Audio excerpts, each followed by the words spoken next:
You've landed inside Launch Street, the Business Innovation Podcast, where we interview top innovators out there shaking things up so you can innovate, differentiate, and get further faster. Since you're here, we know you're the type of person that recognizes the importance of unlocking your innovation advantage so you can compete and win.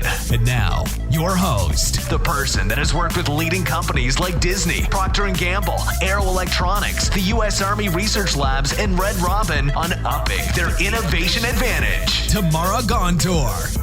Hello, everybody on Launch Street and the Everyday Innovators Tribe. I am here with Geoff. I'm going to let him introduce himself in a second. I'm so excited for today's conversation for so many reasons. So, Geoff, thank you so much for joining me. Why don't you tell the community a little bit about yourself? It's great to be here. Thank you so much. So, I am an experienced designer, and since the age of 14, I've been working in theme parks and museums and visitor centers, worked my way up from cleanup boy. And yes, that was the real title of the job, was cleanup boy. That's fantastic. I know. So, I was a train engineer. I, operated rides. I, was a stuntman, lifeguard, DJ, did all these things for 10 years, all the way through high school and college. And then after a brief flirtation with journalism, where I quickly found out that reporters generally are not very happy people. And I was really I was used to working with happy people. I mean, I worked at a theme park. It's like, have fun. Right. And so after a brief flirtation with journalism, I got my lucky break working as a creative writer for a big design firm in Cincinnati called JRA, and they were fantastic. And still work with them today as a contractor. It's a great company. And we do experiences. So whether it's Warner Brothers World in Abu Dhabi, where I worked on the grand opening, to the American Airlines Museum in Dallas, to corporate lobbies, to museum exhibits, whatever it is, we do experiences. So can I ask you, before I kind of dig into all the questions I have for you, can I ask you a random side question? Because we're in Absolutely. Yeah, because we're in a moment of time where we've been locked down for 3 months now in the US and really around the world in some way or another. And a lot of those places, like I interviewed the founder of SkyZone on one of our podcasts, great guy, really brilliant, the kind of bouncing trampoline kind of experiential fun place. Absolutely. And, and then, I get the email from SkyZone that they had to, shut down for a couple months. And then, Disney World is only barely reopening. So I would just love to hear your perspective about where experiences fall. And I will tell you just, Geoff, on a personal note, I really miss them. So do I. Yeah. I miss working on them too. So. Kind of what the future of them, what you see the future of them hold, because I think that answer is a microcosm of what's true for a lot of us in a lot of areas. Two things. First, I do not believe in the new normal. Yeah. I believe in change. Mm-hmm. We changed after 9/11. We changed after Vietnam. We changed after World War II. We changed after the Spanish flu. I believe in change, but I don't believe in the new normal. I believe that things will get back to normal. The theme parks will and are actually opening up again. We will go back out to restaurants. We will go back out to concerts. There will be corporate events again. It all will happen again. Will there be change? Sure, there's going to be change, but things will get back to normal. We will get through this. And, this whole experience and everything that's going on right now is, to me, just like Charles Dickens in A Tale of Two Cities. It's the best of times and it's the worst of times. It's the age of foolishness and the age of wisdom. It's the epic of belief and the epic of incredulity. I can't even say that word, but it is despair and hope. And, the only reason I'm talking to you right now is because of a pandemic. Without that pandemic, you and I would not be talking right now because I would be too busy working on all of these experiences to take a pause and work on this book with my daughter.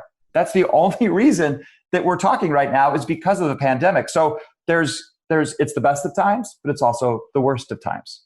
It's interesting that you say that because I'll add this quick thing and then I want to get it back to you is part of the reason we're now doing Facebook Lives and the way we've adjusted the podcast is because of the urgency and the change that we faced. I mean, most of my business was live events prior to all this. And now we've built this thriving membership platform that brings all the things that we do together in this online space, and we adjusted the podcast. But that stuff was always in the back of my mind to do and always where I wanted to go, but I had no urgency to change until all of this. And now I'm like, well, it's not that I don't have a choice. I always have a choice, but I have urgency that I didn't have before. And I think a lot of us are dealing with that pressure. But to your point, that can make it the best of times too. When the pandemic hit, I turned to my daughter, Zoe, who's a designer at Creative Principles, our company. And I just said, Zoe, all of our projects, except for one, was going on hold because of the pandemic. Yeah. I think they'll come back. It's just, it's obviously just kind of people are making, pausing. People are putting things on hold and pushing things back. And so I turned to Zoe and I'm like, hey, that book we've always talked about doing but never done? Let's do that. Because, the problem with doing projects in your spare time is you never have any spare time. And so, with that pandemic that we're still in, obviously, it gave us a great opportunity. And really, the most of it fell upon Zoe. I mean, she had to produce 43 illustrations in 3 weeks because we had this incredible sense of urgency where we just wanted to get it done and we wanted to get it out before the shelter-in-place order ended. We wanted to we just really just had this sense of urgency. And, part of it was just wanting to do something, and it may sound silly, but, the $1,250 that we paid our graphic designer in March, it was kind of nice to pay somebody in March when everything's going on hold. And, it's not very much, it's a short book. It only takes a half hour to read. And there's a pretty illustration on every single page, but, it just felt good to do something.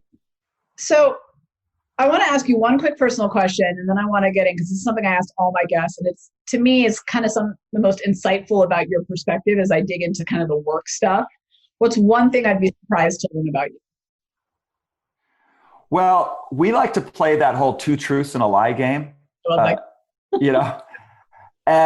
the one that always gets people is I tell them that I was bitten by a mountain lion, and so again, keep in mind, I worked at an amusement park for 10 years and that amusement park had a Wild Kingdom train and I was a train conductor, on that Wild Kingdom train, wore the overalls and the white shirt and, it was a steam engine. And anyway, we had animals there and I was playing with one of the baby cougars and his name was John, by the way, John Cougar. But you left off the mountain camp?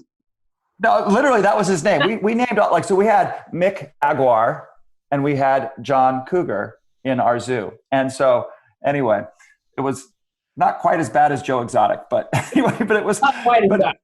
Not quite as bad. No, it was exactly. It was all on the up and up. But we were. I was, basically taking care of this little baby cougar, and he bit me right here on the side, right here, a little vampire bite right there. So that's probably the most surprising thing you might know about me. That is the whole conductor thing kind of all brings it together. So, funny story though. I had a boss very early in my career, and he was a horrible boss. But anytime anything good happened, he would get one of those train whistles and go boop boop boop boop. Oh, like the wood ones. So bad. He was so bad. But anyway. So clearly, we could probably talk for hours about that alone. I actually want to start the interview. It's all interview, but portion of this. I want to actually start by something you said. And I want to hear kind of more about what you meant by that. So you said, the only way to invent the future is to go there and then look back. It's a matter of perspective. So the inspiration for that quote in the book is... I'm saying the book. It's the CEO's Time Machine, right? Yes, the CEO's Time Machine. We'll put the link in the show notes in the podcast, and we'll make sure to connect. But you've said the book, so I just want to make sure we get the title out. Thank you. I'm new at this promotion thing.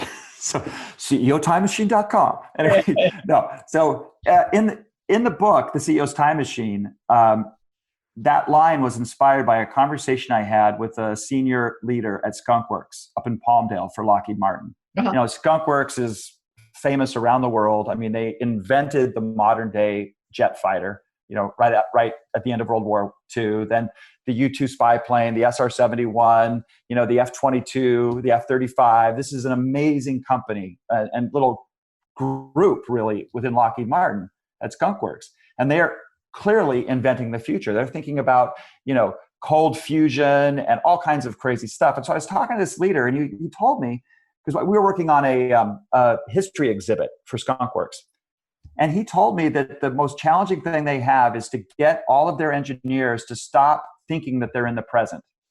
Because if you talk about ideas in the future from the present perspective, you laugh at them. You think they're ridiculous. You think they're stupid. You have to actually put yourself in the future and look back at these ideas you have and try to have a sense of perspective as you look back at those ideas so they don't seem silly and stupid. Because if you talk to somebody who, like even you and I, we could talk about like, hey, let's invent a device that allows us to cook things really fast. You know what I mean? Well, that's stupid. You know what I mean? If you're talking about that in 1955, but I remember, when my parents bought a microwave oven and they put an apple. Oh my God, it was game changing. Oh my gosh, it was amazing. It was like, this is the coolest thing ever. Okay. And how do you get that perspective where you actually go to the future and you look back at something?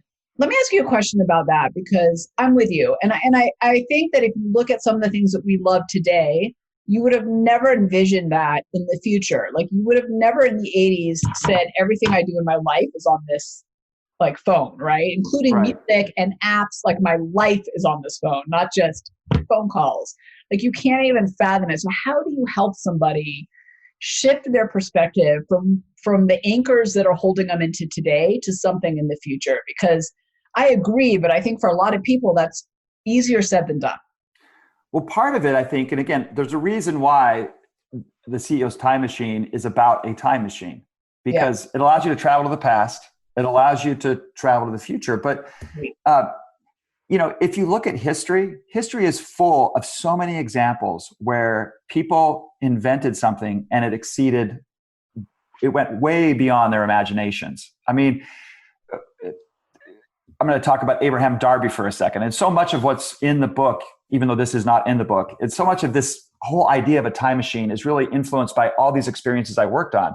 So years ago, I worked on a museum in Coalbrookdale, England. This is the birthplace of the Industrial Revolution. This is where they invented the blast furnace. Without the blast furnace, you don't have steel bridges. Without steel bridges, you don't have steel railroad tracks. Without railroad tracks, you don't have steel pistons that, drive, steam engines. You don't have the Industrial Revolution. The blast furnace is what really made this possible. But Abraham Darby, who invented the blast furnace, what he was trying to do? He was trying to invent an iron pot. Oh. That was it. Yeah. Something very simple, something very silly. I just want to make a cheaper iron pot. And that was his ambition. But it went far beyond his imagination. And so when you talk to people about what's possible, you have to help them to understand, look, if you look at history, so many of the things that we brainstorm in meetings, that we come up with, that we develop, will go far beyond our imaginations. Right. And Steve Jobs probably didn't imagine everything that we're doing with this even. Right. And so the important thing is, to innovate, to come up with new ideas, to work, to produce, because we have no idea what those things are going to do, because we do have this limited perspective. And it is hard to go to the future and look back, or go to the past and look forward. Right. Yeah, it is interesting. It's a tough challenge, but I do think, to your point, if we try to innovate based on what we know right now, what we probably really end up doing is lead to incremental thinking versus trying to leap a little bit. And I think the challenge is we probably don't spend enough time pushing ourselves and our teams, whoever we lead, into the future and letting us explore that and what's possible. I mean, I don't know that I could have envisioned this, but I could envision that lives are getting busier and technology is picking up. Like the hints were there, maybe not actually what happened, if that makes sense. I don't know. Right. We did a kind of a new corporate lobby for the Palo Alto Research Center. And Steve Hoover was the CEO there, said, research is turning dollars into ideas, but innovation is turning ideas into dollars. And I thought it was kind of a cool quote. I mean, pure research is you're just trying to come up with ideas. But innovation is about taking those ideas and actually monetizing them and actually figuring out how they become products and how we can make money and how we can grow from them. So I don't often talk about Steve Jobs and some of the others because our perspective is kind of on that everyday innovator. And I think we spend we like Steve Jobs. He's great. Don't get me wrong. I love my iPhone, but like that's not the path for most of us. But I will say this about him. I think one of his most amazing thing, the thing that made him brilliant, is he saw the opportunity in things. He wasn't actually an inventor. What he did was invent the opportunity. And I think that a lot of us miss brilliant innovation because we're not seeing the opportunity of what's actually in front of us. And there's a lot of it. And I won't go into the story now because I really want to get to this next question, but I'll tell you that when I was 14, I turned my closet into a rental business. And this will keep in mind, this is like 1980 something. So there Rent a swag, right? Exactly what Just it was. like Parks and Rec, right? All like, shoulder pads and pegged pants and jelly shoes. So we won't talk about the fashion, but my point is that I had this closet. My girlfriends would come over and rent and borrow clothes because that's what you do when you're 14. And I was like, oh, I think there's an opportunity to monetize here. So my point being for all of us is that I think there's opportunity in front of us. I want to ask you actually, something that you mentioned in your book that I think is really important right now, but also one of the things that's missed. So you mentioned in the book, The CEO's Time Machine, and you have practice doing this. It's all about kind of hearing others and being heard. And you say that practice can make you billions. So hearing others and being heard. Can you tell me a little bit about why that's important, and then maybe give us an example of how we would execute on that? So one of the messages in the book is that we have a time machine right now. All we have to do is listen, because the future of any organization is already there. The future of creative principles is already here. It's my 23-year-old daughter, Zoe. It's the future of our organization. The future of any company, future of any organization is already there. It's those young people that are, exploding with ideas. And too often, you have example after example of these middle managers who are very important in organizations to drive process, and they are. But they are also very good at killing ideas and killing sometimes the energy and spirit of these young people who come into these organizations. Now, you have to realize these young people, they are the future. And so if you want to travel to the future, all you have to do is listen to them, because they are the future. So I want to dig into that a little bit, because I think there's a lot of false narratives out there and generational thought leaders. I'm going to throw them under the bus because it drives me a little bit. That talk about like millennials or whatever, right? I mean, they're the biggest one. In fact, now don't even get me started on millennials, but go ahead. They're buying houses, so they're not nearly as interesting as they were 10 years ago. But they're entitled, they're lazy, and my personal feeling is like every generation thinks the next generation is lazy. I'm a Gen X. Totally. I thought we were. That whole movie Reality Bites. I don't remember that about us and how lazy. Yeah. So, but I guess my question around that is, how do middle managers shut it down? And if I'm in that position, right, there's a lot of leaders in our community. How do I recognize it? Because I think it's accidental sometimes and built on these narratives of like, young people need to shut up and be lucky to be in the room. I mean, that's how I was brought up in my. I know. So, but things have changed, and the younger generation does feel like they should have a stronger voice, and I'm actually great with that because, to your point, it's amazing what they tell you. But I want to get back to like the tactical side of, if I'm the middle manager, I may not be aware of it. So what am I doing that's shutting it down, and what can I do to get over it? We talk about the giggle test in the book, where somebody's presenting, and there's actually research to back this up, and people giggle. Very, very rarely do people openly laugh at a concept that's shared, but they roll their eyes, they smirk, and they giggle at this idea. So this young person, they put themselves out there, and it doesn't have to be young, by the way. There's also older people who are individual contributors who are like, the type. They're director of special projects. You know what I mean? It's like Morgan Freeman in the Batman movie. What they do to him? They put him down in special projects in the basement because he had all these great ideas. That's the job I want, by the way. How amazing! I know, director of special projects. But I think there are some people in the organization that are just more in tune with change than others. Period, regardless of age. I mean, we tell the story in the book of John Lasseter, the CEO in The CEO's Time Machine. He talks about his greatest fear is missing an idea. John Lasseter, who, basically, founded Pixar with Ed Catmull and Steve Jobs was the money behind it. Here he was fired by Disney Animation Studios. You have this young guy who's passionate about his ideas and he gets fired. And then Disney ends up buying Pixar for $7.2 billion. So what, would it have been different? Would it have been different if Michael Eisner would have maybe heard the pitch from John Lasseter or been able to break through all those middle managers who fire people and suppress ideas and been able to listen to that idea? Would they have actually decided to invest a little money in digital animation? I don't know. I don't know the answer to that. But the bottom line is BYU just did some very interesting research where their accounting department, which is the best in the country at Brigham Young University, they found out that, in order to increase diversity, they were putting women on teams and they would just like spread the women out. So it would be like a team group with like 4 guys and a woman, 5 guys and a woman, and they'd do all these teams. And they found out that their ideas were being suppressed by the group. And so they're actually going to change what they do. They did a whole research that was just released a couple of weeks ago. We do that so well. We suppress ideas so well just by one of the tricks I do is if I'm a creative director. And so I'm used to having my ideas either loved or hated. It happens all the time. You have to have a Teflon, coated, body of armor in order to be a creative director. But if somebody rolls their eyes in a meeting, I usually just call them out. I said, okay, I got an eye roll. I think that means this is either really, really bad idea or we're onto something. Because the bottom line is game-changing ideas, they elicit eye rolls. I mean, it's a true story. When Buzz Price, who worked for Walt Disney, Buzz Price went to Chicago to talk to the leading experts in the amusement park industry about Disneyland. And every single one of those leading experts in the amusement park industry in the 1950s in a hotel in Chicago told Buzz Price that Walt Disney was stupid and that these ideas were stupid and it's not going to work.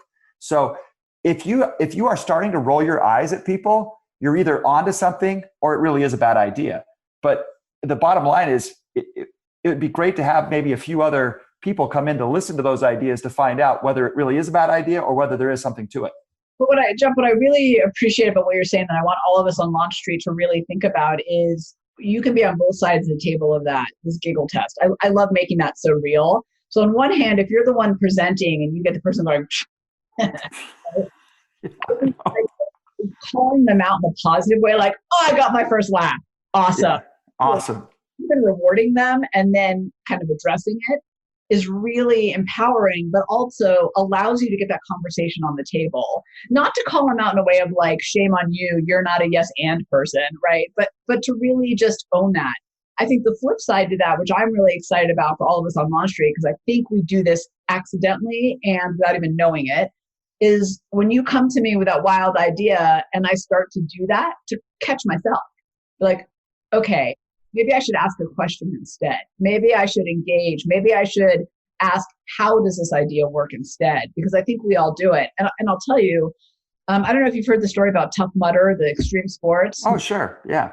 But Will Dean submitted that idea at Harvard, part of a business competition. He submitted the business plan. And not only did he not win, but they basically told him, no one will ever do that. It'll never work. Yeah. Now, I've done 3 or 4 of them. I've lost track, to be honest. But they make so much money. Oh my God. So, I mean, let's just talk about the fact that the last one I did was in California, in Tahoe. It was 20,000 people, and we all paid over $100 to be there. So, like when you start to do the math, my point being is to yours, which is he probably got the giggles, right? And then it turns out he started an entire industry that didn't exist before. And then Spartan came up and mozzarellas and like fill in the blank, right? So I love that idea of catching yourself, because I bet you I do it to people and I'm in innovation and don't even realize I'm doing it. Right. I had a guy named Troy Hitch, who's like the chief creative officer at Proximity Worldwide, which is a big advertising agency. He used to teach me how to respond to people when you think they have stupid ideas. And he gave me like a whole, like, oh, I would have never thought about it that way. You know what I mean? Or, oh, that's interesting. You know what I mean? All these different, ways to respond to people that you Like, cause sometimes I'm too blunt where I'm just like, I do the same. Like I'll laugh at an idea or I'll say, oh, that's not going to work or whatever. But the reality is if you are pitching an idea that's innovative, you have to manage expectations. It's important sometimes to actually tell the client, we're coming in here with some ideas. You asked for bold, you asked for innovation. And by its very nature, and I can show you research that supports that, by its very nature and stories from the past, you are going to get some ideas today that you think are ridiculous and you're going to laugh at. And that's normal. That's normal. I think there's something you said in that's magic that you said quickly. So I just want to take a second, which is it's about setting expectations. Totally. Yeah. And I don't think we spend enough time. I think the challenge we have is we think the idea is going to stand on its own and the beautiful PowerPoint that we put together and like the magic, right? Right. And it won't. Yeah. And we have to remember that the people on the other side of the table have not been steeped in thinking about this idea the way we have. So they haven't been pushing the boundaries in the place that we have. So of course they're not open to it right away. But to your point about expectations, you can really set the stage and get more open response with expectations. We forget to do that. And I always, when I go to my team or a client, I always say to them like, hey, this is wet clay. Like I'm not done here, because I think we also think that the people on the other side of the table think whatever it is you're presenting is like the final end all be all. And that pushes them into a shutdown mode.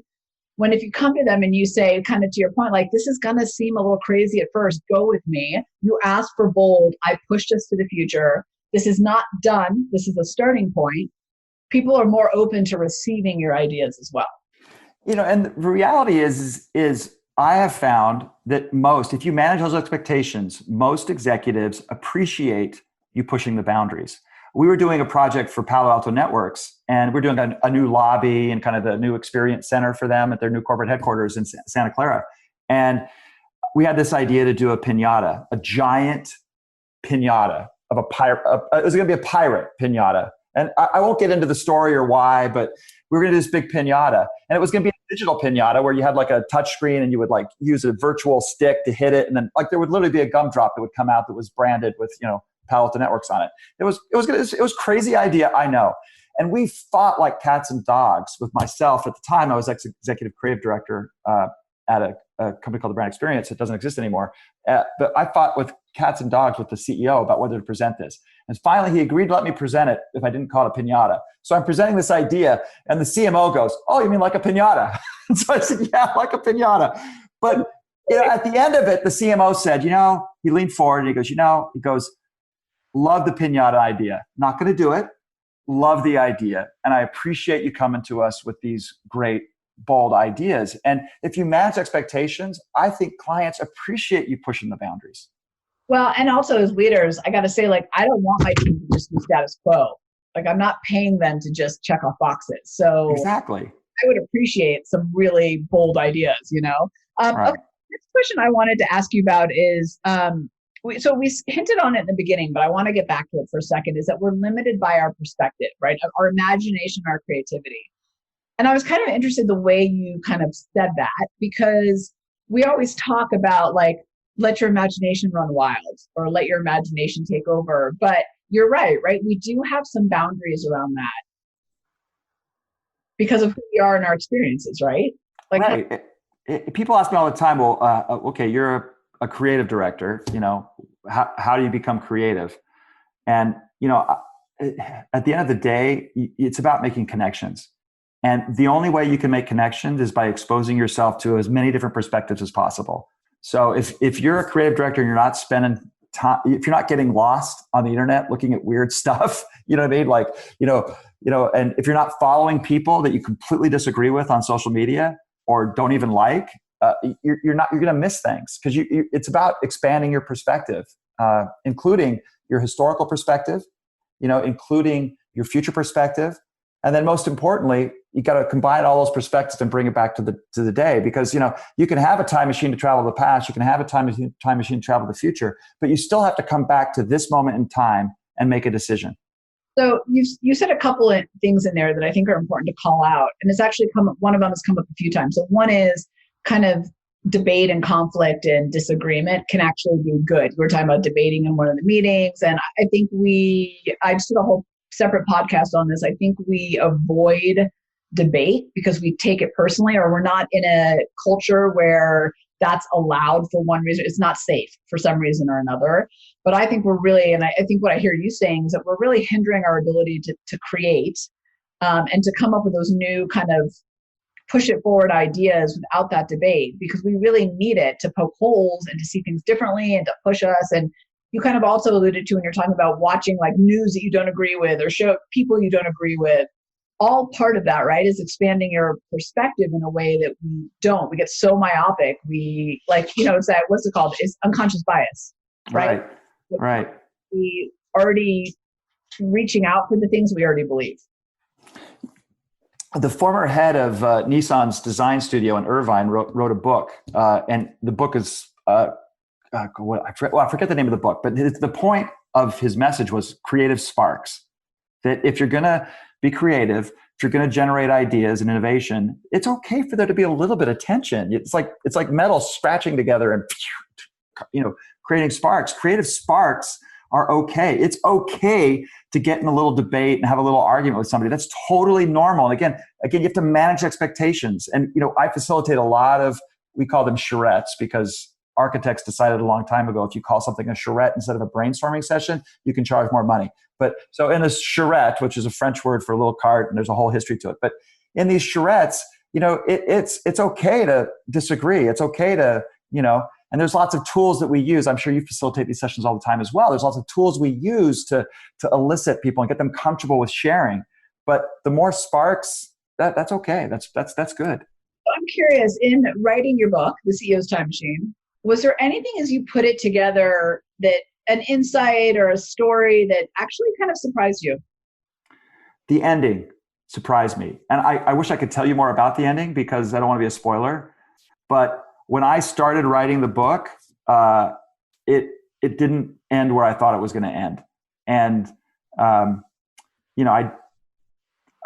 I don't know how much to say about the ending because I don't want to ruin it for anybody. But definitely the end of the book and how we actually travel to the future really surprised me. Okay, let me ask you a different question. Because I also don't like spoilers in movies, because then you see all the clues ahead of time and you're like, right. Like, now I'm just going to fall asleep and take an expensive nap at the movie theater. Right. Let me ask this differently. Who should pick up this book and why? I think there's three people that should pick up this book. First, I think young people should pick up the book because they're the ones that are quite literally our future. And, I think it'll help them to understand the importance of history. If you're not a young person and coming into your organization and taking time to learn your organization's history, you're going to miss out. And, I've done a lot of experiences for Honeywell, and, Honeywell had in their history this round thermostat. And I can tell you that there were a lot of people in Honeywell who loved it and respected that history. But there were other people who were like, nope, that's the past. Let's move on. And Nest comes out with this round thermostat. And all of a sudden, everybody's like, oh my gosh, it was here in front of us all along. How did we miss it?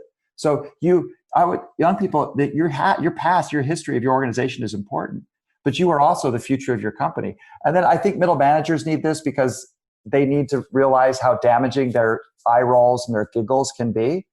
And then I think CEOs and C-level executives need the book because they need to figure out a way to get through and understand the importance of the past and the future, but they're the ones who actually make those decisions in the moment and today, and they need to be more decisive. It's interesting you say that. So thank you. That was so helpful. And I did a couple 10-minute innovation bursts, these live webcasts we do every week. And the most popular one was how to get legacy thinkers on board for change. And I lay out like how do you get people who are kind of set in their ways and jaded on board with your new thinking. And it's a lot about the language and the questions you ask them versus just presenting your ideas. But where I start with, which is what you're saying, is about having empathy and honoring. So number one, recognizing that they're probably feeling a little bit on thin ice with their own irrelevancy, right? The world is changing. Like what they did to get them here is not working moving forward. And to understand that, because we're all going to be there one day. So and that's not just about age, right? That's also about experience, about kind of your mindset. But the second part to what you're saying, which I think is so important, is honoring what they've done to get you where you are. And I think we forget that sometimes, particularly those of us in the more creative, innovative fields of business. It's like we're so busy trying to push forward and make change happen that we forget to recognize the value of what came before us.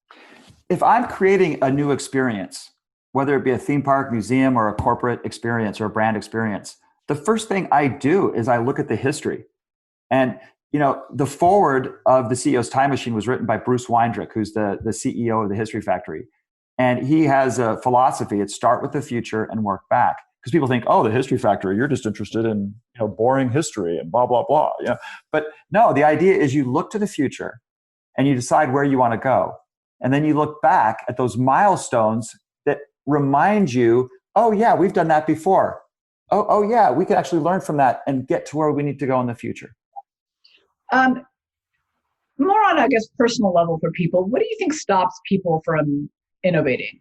What do you think holds people back in your work that you've seen? Politics, fear, time.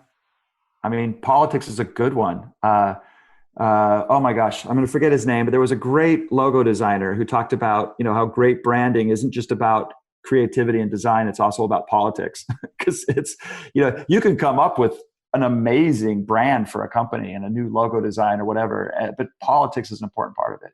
And, I think all of us have had those experiences where we've had a great idea and we weren't listened to, in some ways just because of politics. Yeah, I think that's totally true. And I think there's territorial stuff involved in that. Like, I think politics kind of covers it all, which is great. All right, before I ask you the last question, where can people go to get the book and connect? So thanks so much. And, the book, The CEO's Time Machine, is on Amazon, Barnes & Noble, and all the usual outlets. And we have a website, ceotimemachine.com.